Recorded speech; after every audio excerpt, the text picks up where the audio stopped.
My name is Andy Jones. I'm VP Sales at Magnetic North, one of BT's partners. There I am in all my glory. I can tell you that the last time I had that much hair or were able to get into a fitted shirt, I was 1980 and I was still living in South Wales. So things have evolved. Thanks for your attention this morning. For the next 20-25 minutes or so, I'm going to tell you about how BT and Magnetic North are approaching voice in the cloud. I'm going to try not to be condescending because you guys will probably, from a cultural point of view, already be cognizant of some of these things. But hopefully we can share some stuff this morning that perhaps is going to lead on from Nicola's excellent presentation into the changing cultures and genres and communication channels that lead you into a world where perhaps the functionality and some of the culture changing activities in your contact centers and in your back offices are leading towards an evolution.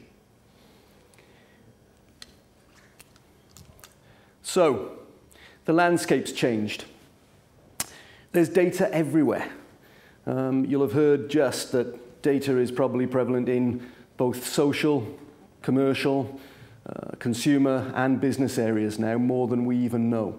I'll give you an example. My 4-year-old niece spends 4 hours a day online. She can work my iPhone even when I don't want her to.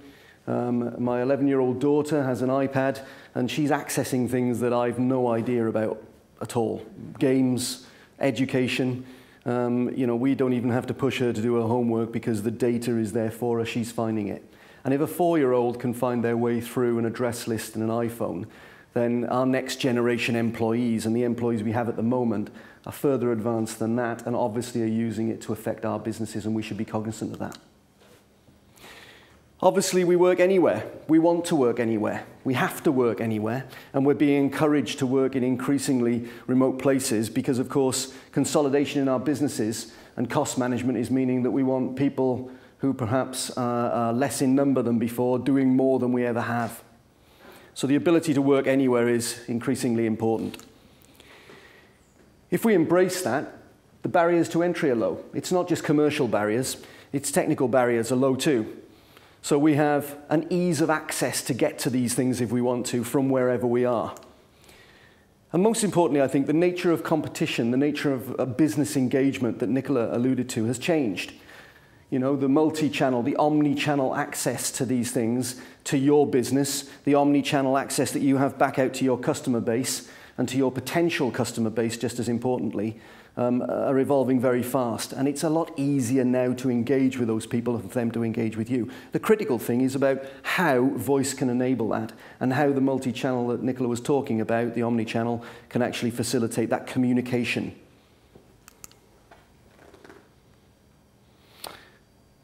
So people talk about the cloud is coming. I mean, 4 years ago, the cloud was no more than a marketing term. Don't know what your experience of that was, but people used to wander around saying, yeah, the cloud. Yeah, I'm in the cloud. Yeah, we've got the cloud. I've seen the cloud. But nobody really knew, even up until a couple of years ago, what the cloud was all about. Where was it? Can I see it? What's in it? Okay, and how do I use it? Well, in fact, it's no longer embryonic.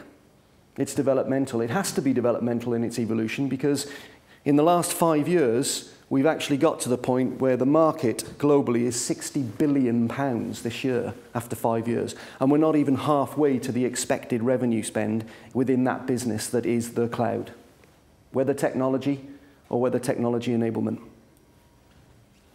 It does break the status quo. It obviously reduces costs. But the key thing this morning for me, for a core message to leave you with, is the functionality and the development of the technology processes that come within the cloud are enablers for you guys.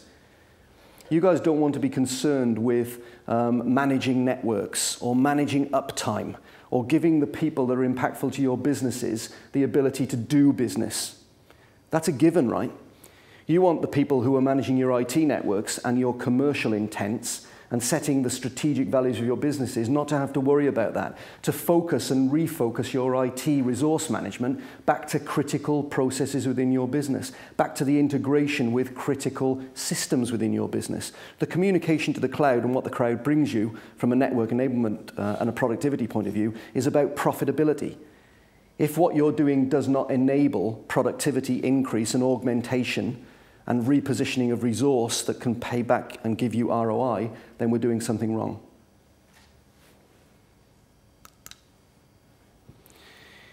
So here we are, the start of the revolution. You know, we work in one business, right? We want to work in one business. Whether we've got 60 sites, whether we're global, whether we're UK, whether we're local, whether we have a WAN or a LAN, okay? Basically, we want to be one business. And that means one integrated, commercially viable business. We want to do that regardless of the location. Okay? If you're on 5 continents, to me these days, what I'm watching is it should be absolutely no different than being on one. And obviously we're doing it via, as Nicola said, multi-application, multi-device access mechanisms. You know, I'll be honest, there's 3 guys there, they'll be in a different presentation now, but they're from the ECB. I love my cricket. I closed with that young man there a deal last year whilst at the One Day International before the champagne started flowing. And I did it through using 3 devices. And I only ended up with a phone call to finish it off. And it really opened up a world to me, because even though I've been in this business for 25 years and in managed solutions for 15 of them, and communications for most of it, okay, it amazed me that I could be somewhere where I'm not even meant to be on a PDA or a mobile phone, and I can still, without causing any consternation in a pavilion, do a deal whilst out at the office, when I had no right being out at the office probably watching cricket on that day. Right? But the fact of the matter is that whether I'm in a coffee shop in London, on a train from Birmingham, whether I'm on in Frankfurt, which is a lovely airport for goodness sake, but frankly, you know, I want to be able to access everything everywhere. And believe it or not, your legacy infrastructures, okay, don't deliver that for you right now. Not in its entirety anyway. And there's ROI, you know. When I ask people about what investment do I get back for investing in the cloud, there's a whole ream of things, but the bottom line is, you know, that's the one they always come back to. Okay? I want to make free internal calls. That's a massive saving for my call spend. Okay? That is the least of it. And we're going to have a little look at some of the other things as we go through. Here I am at my desk. Okay, so there's some things that we would perhaps take for granted in a hosted world. Okay, but I'll give you an example of the one on the top right. There's a whole host of those. There are maybe 50 of those units. Okay? I have an office in Manchester. I have an office in Leicester. I have an office at home. I have a PDA. And then, obviously, I've got my laptop. Okay, the majority of my presentational work now, wherever I am, is just talking at my laptop. In fact, I can actually talk at my PDA, okay, and run a conference on that. Wherever I am, any of those phones, any of those device mechanisms, connectivity mechanisms ring when someone tries to contact me. If any of them don't pick up, if I'm not there, then it will email me instantly, and it'll even try and transcode the message from text into voice, voice into text. Okay? It works. It enables me to be wherever I want to be, doing whatever I want to do, and I can always be found if I want to be found.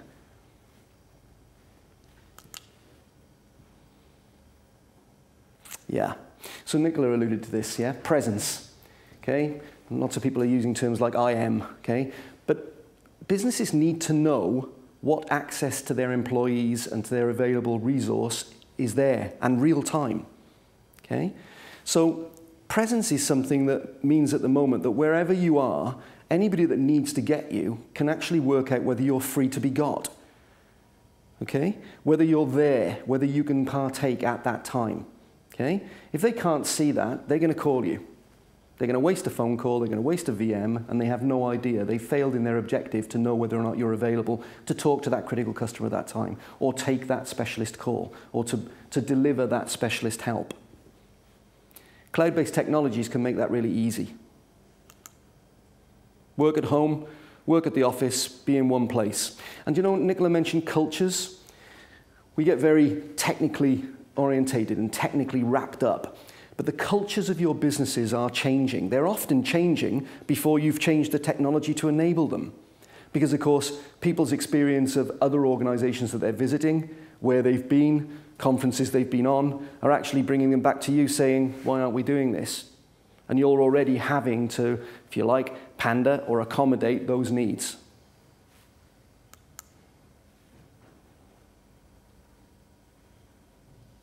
Common misnomer, okay? People have legacy sets of infrastructure, okay? You don't need to flush your infrastructure. You don't need to lose it. You don't need to dump it, okay? It can be an evolution. If you've got legacy PBX or IPBX, yeah, access can be attained. You can evolve the rest of your new sites or sites as you refresh your technology into the cloud. So cloud is not a barrier, it's not barriered for you. It's not shut off for you just because you don't yet have a spent situation or a devolved situation on your infrastructure that you spent so much hard cash and time on. God, blimey. You know, when I get back tonight, that tidal wave's a bit of a tsunami. On average, 200-300 emails, okay? And I'll bet that's nowhere near some of you guys, okay? Nicola was, you know, we talked about nuance and voice nuance. I really struggle to understand why, when we get given work sets, KPIs, strategic initiatives, project management, and we're swamped with the designs and desires of a business from the leadership of the business, nobody seems absolutely sure of how to manage their workflow. People seem to think they do, you know, and they'll spend a lot of time working out how they're going to manage that workflow. But to be honest, people are coming to the point where they're increasingly embracing the fact that whilst the technology, whilst the actual quality of that picture may not be there, I must spend probably now, on average, 20% of my week online, on video, running video conference calls. Either I'm being watched by someone while I'm presenting, or I'm probably talking to somebody to do business because, of course, they've embraced this technology, whether it's through Skype or Lync. Okay? And the advent of Lync, for example, and Lync's access into the cloud with full integration to the kind of contact services that we're talking about, right, is here. And as you'll see as you get through talking to BT about the run-on of these availabilities and these technologies, you'll find out just how easy that is. And there is no, absolutely no, in my book, replacement for dealing face-to-face. You know, whether you go back to the days of neuro-linguistic programming or nuances or face movements or twitches or whatever, you get more communication from a face-to-face environment than you do from an email. And if email was allowed to take over, this country would go backwards, because content, yes, very important, all right? Content is an email driver, okay? And you want that content, but there's nothing that actually human interaction can, that can replace human interaction in doing good business.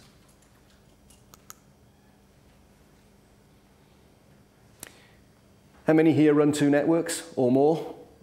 How many are mixing legacy networks with new networks because they've embraced the environment and the evolution, but have had to cope with the fact that we don't yet, you haven't yet earned out on the kit that was bought by someone else or bought by yourselves, and you want to see the best of it? One for voice, one for data. If we embrace the cloud, there's no need. One network for voice and data, one network to deliver all of your needs, and one network that can be evolved to over a period of time. Okay, I've got, let's see if we can think about someone okay. So, moneysupermarket.com, all right? The one that hasn't got the flashy meerkat and the furry toys. Basically, they at the moment have a head office in London that's operating off a legacy IPBX, yeah, connecting to the cloud and all the services that come with it and all the functionality through SIP trunking. And yet there's another one in Chester where they've just gone straight on and connected direct to the hosted facilities with BT Magnetic North. And they're just evolving through that. And that's around about 1,000, 1,500 extensions with contact center integrated and linked.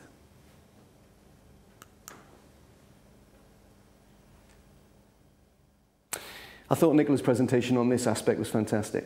Okay, you know, social media is a misnomer, right? You know, social and media. You know, people are using Facebook and Twitter at the moment blindly, I think. It shows that there's a real education augmentation with people in different sort of categories of age groups. And yeah, absolutely spot on. But you know, my 65-year-old father-in-law is now in big trouble at home because he is sat tweeting all night in front of the TV and his wife isn't. And what he's tweeting is, you know, his opinions on rugby results in rugby league where he used to play, okay? Whereas my wife is tweeting all evening, and I accept it because I've got to, because I'm in that kind of business, right? About fragrant candles and things like that, okay? And home fragrancing, all right? I hope she does, actually, because if she's successful, I'll be able to retire earlier than perhaps I would at the moment. In fact, what we're watching is the understanding of these genres and the acceptance of them messing with the silos in our businesses. I believe that if we don't embrace them, okay, we'll make mistakes like we saw with a company that we were dealing with 6 months ago, who shall remain nameless, very large ferry firm in Europe, who actually thought, do you know what, we're under enough pressure as it is from other modes of transport, so we're going to embrace the technologies. We're really going to get into the social media market. And they did. And they put them all in. And they answered all the complaints that came through about there was no coffee in canteen number 3 on deck number 4. And my getting onto the ferry was a complete nightmare. I was cut up by a lorry and all that kind of thing. But what they actually forgot to do was face the fact that once they lit this thing up, people were placing orders for bookings. And they actually took a 20% downturn because they didn't have the capability to deal with the bookings that were trying to be placed through social media. So if you light it, you've got to take responsibility for it. But it's coming. And the omni, not multi-channel contact center is really important. You know, you'll be amazed now as you develop your businesses just how many ways there are for customers to find their way into your business.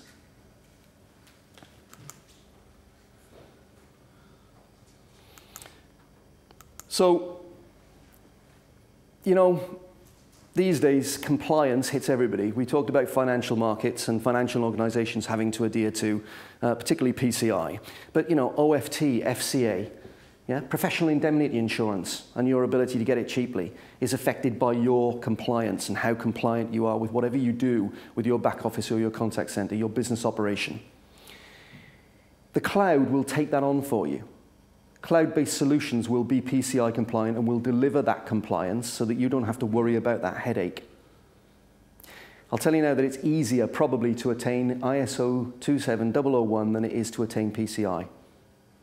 It's probably easier in terms of time. I think it took us somewhere in the region of a year when we did it to get PCI done, all right, for our own internal organization. And if you do something like 300 to 500 transactions a year, okay, in terms of credit card payment, then you'll be looking at somewhere in the region of 30 to 100,000 pounds before you look up.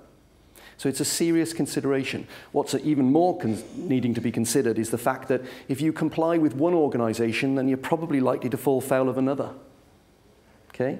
So cloud-based, generic and wholesome compliance for your business delivered through the cloud is one of the biggest facets that we think is a benefit should you embrace this technology.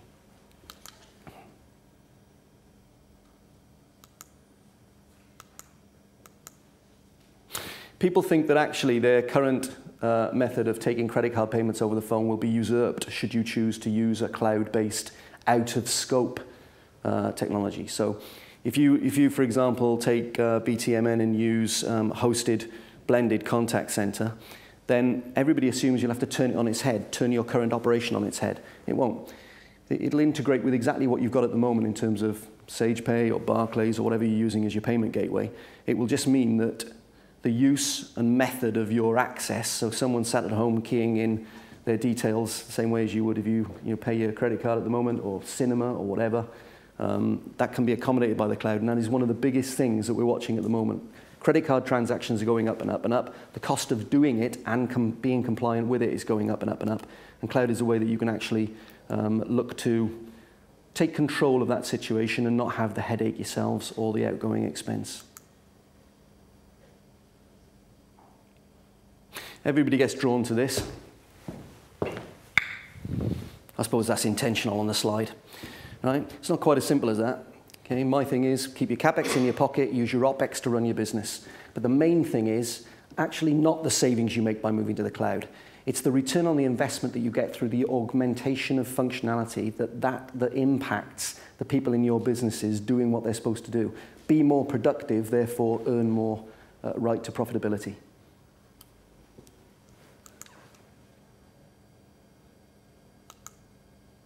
Some obvious things.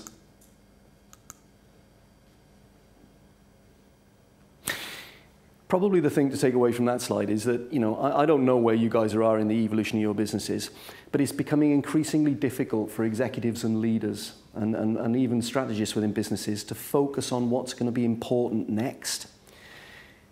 If you're in the cloud, you've got future protection. Technology's changed. The minute I step off this platform, technology will have changed somewhere, somehow. Okay? It's like the old, as soon as it's printed, it's out of date. Okay? But if you want to protect yourselves against future migrations to platforms, give yourself the ability to make choices about changes in the infrastructure in your business, then if you've got your main core communications and voice in the cloud, voice and data in the cloud, then whatever you choose to do with your insurance platform or your financial platform or your bookings platform or your debt collection platform, that specialist kind of resource you have in your business is taken out of the equation. Because you don't pay for that, it will be integrated into the cloud because we're able to do it at a network level.